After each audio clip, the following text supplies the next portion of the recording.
আমি 10 টাকা মিনিট নিই, কেন নিই? সেটা একটা হিসাব আছে, কেন নিই? আমি তো বাড়িতে এনে চাষিদের দেবো না।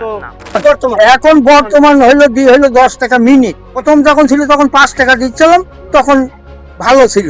চুয়াডাঙ্গায় বিএডিসির সেচ স্কিমে কৃষকদের কাছ থেকে অতিরিক্ত অর্থ আদায়ের অভিযোগ নিয়ে ফেস দ্য পিপলের প্রতিবেদন প্রকাশের পর এবার প্রশাসনিক পদক্ষেপ নিয়েছে বাংলাদেশ কৃষি উন্নয়ন কর্পোরেশন। অভিযুক্ত পাম্প ম্যানেজারকে কারণ দর্শানোর নোটিশ দিয়েছে সংশ্লিষ্ট কর্তৃপক্ষ। গত শুক্রবার চুয়াডাঙ্গায় বিএডিসির সেচ স্কিমে নির্ধারিত হারের চেয়ে অতিরিক্ত অর্থ আদায়ের অভিযোগ নিয়ে একটি প্রতিবেদন প্রকাশ করে ফেস দ্য পিপল। প্রতিবেদনে কৃষকদের অভিযোগ, নির্ধারিত সেচ ফি অমান্য করে তাদের কাছ থেকে অতিরিক্ত অর্থ আদায় করা হচ্ছে। আমাদের বিআরডিসি পাম্প থেকে পানি নেওয়া হয়, পানি নেয় এখন 10 টাকা মিনিট। যদি আধ ঘন্টা পানি দিই 300 টাকা দেওয়া লাগে, 1 ঘন্টা পানি নিলে 600 টাকা দেওয়া লাগে। এখন বর্তমান হইলো 10 টাকা মিনিট। আমি 1 লিটার তেল এই 117-18 টাকা নিয়ে আমার স্যালারি পানি দিলে হবে। আমরা তো এখন শৌখিন হয়ে গেছি, বোরিং এর আগা দেখাইলো, বোরিং এর মজা। বাড়িতে আইসি ফোন করবে, বাড়িতে আইসে মুখটা যদি পানি দিয়ে চলে যাবো। প্রথম যখন ছিল তখন 5 টাকা দিচ্ছিলাম, তখন ভালো ছিল। শ্যালো দিয়ে পানি দিই, এর থেকে খরচ অনেক কম হবে। কিন্তু আমরা সরকার যে আমাদের ভর্তুকি দিয়েছে, এই ভর্তুকি অনুযায়ী আমরা যে পানি দিচ্ছি, এতে আমরা চাষিরা মনে করলাম যে আমরা স্বাবলম্বী হবো, কিন্তু এখন আমরা ক্ষতির মুখে আছি। এই প্রতিবেদন প্রকাশের পর বিষয়টি আমলে নিয়ে 29 জুলাই বিএডিসি সহকারী প্রকৌশলী চুয়াডাঙ্গা জোনের পক্ষ থেকে সংশ্লিষ্ট স্কিমের পাম্প ম্যানেজার মোহাম্মদ হাসানুল আলম শান্তি জোয়ারদারকে কারণ দর্শানোর নোটিশ প্রদান করা হয়। আপনি আমাকে প্রশ্ন করেছেন আমি 10 টাকা মিনিট নিই, কেন নিই? সেটা একটা হিসাব আছে, কেন নিই? আমি তো বাড়িতে এনে চাষিদের দেবো না।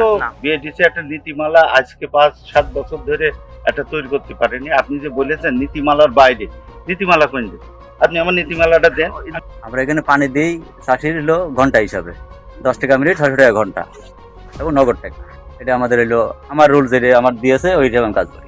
রসিদ দেন না, এটা আমার তো জানি না কিছু, আমার মেয়া বলতে পারবে। এটা এখন আর কেউ নেয় না। নোটিশে উল্লেখ করা হয়েছে, নোটিশ প্রাপ্তির 7 কর্মদিবসের মধ্যে তাকে সশরীরে উপস্থিত হয়ে লিখিতভাবে অভিযোগের ব্যাখ্যা দিতে হবে।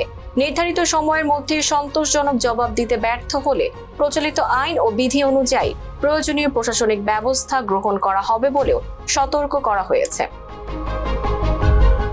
প্রতিবেদন প্রকাশের পর বিএডিসির এই পদক্ষেপকে ইতিবাচক হিসেবে দেখছেন স্থানীয় কৃষকরা। তবে তারা বলছেন, শুধু কারণ দর্শানোর নোটিশ নয়, অভিযোগের নিরপেক্ষ তদন্ত ও দায়ীদের বিরুদ্ধে কার্যকর ব্যবস্থা গ্রহণের মাধ্যমে কৃষকদের আস্থা ফিরিয়ে আনা সম্ভব হবে। এখন দেখার বিষয় বিএডিসি এ বিষয়ে কি সিদ্ধান্ত গ্রহণ করে। কোনো কারণে বা নাও নষ্ট হতে পারে, এটা আমাদের তখন যৌক্তিক যে বিষয়গুলো স্ট্যান্ড স্কিম ম্যানেজাররা এটা রিপেয়ার করে নেয়।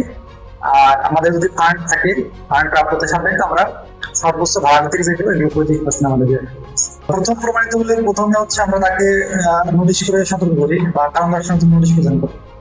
এরপরে পুনরায় যদি একই ঘটনা ঘটে, সেক্ষেত্রে আমরা ওই স্কিম ম্যানেজারের যে কিছু গ্রুপ আছে, কৃষক গ্রুপ নামে একটা মিটিং করি। করে আমরা প্রাকৃতিক ব্যবস্থা জরিমানা একটা বিধান আছে, সেটা আমল করা হয়। এরপরও যদি সে না শুধরায়, দেন তারপরে আমরা একটা করি এটা প্রমাণের ভিত্তিতে scheme manager. Tanjima Nowrin, face the people.